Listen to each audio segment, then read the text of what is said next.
Alas 6 ng gabi, nakaabang na kami sa kanto sa tulay, gutom na ang tropa. May kandila sila, may mga dasal sa labi. Kami may strategy at sikmurang nagwawala lagi. May dalawang hanay, malinaw ang sistema. Unang pila, pakain, biskwit lang, di pwede yan sa tropa. Kumakanta sa dulo, may ulam, kanin, minsan lesyon pa. Doon kami papasok kahit di kami kasali talaga.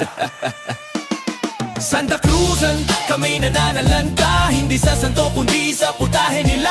Sa likod ng pila kami biglang sumama. Volter Squad present, Amen, Hallelujah! Paglapit ng bahay kami nagsisiksikan. Uy pare, dulo ka? Para di halata, pre may umasimang mukha. May natawa na lang, kilala na mga yan? Sabi ng matandang kumakanta. Pagpasok sa bahay, tahimik kunwari. Kumakanta pa rin kami, tono medyo mali. Pagkatapos ng dasal, tingin agad sa mesa. May adobo ba dyan? O nilagang baka?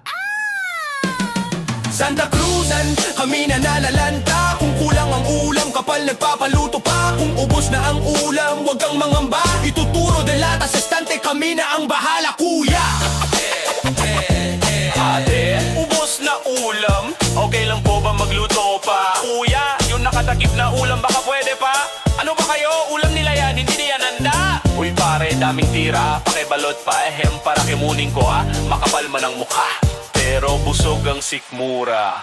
Hindi kami santo, hindi rin banal, pero sa Santa Cruzan kami legal, pala sa pangalan. Bultro sa galaw, pero tropa forever. Pag gutom, lahat walang saklaw. Pag uwi ng gabi, di dyan ay panalo. Santo way napasa kami, napabusog lalo. Kinabukasan, balik sa pwesto, dating gawin panalo. Sana susunod na bahay may kaldereta na.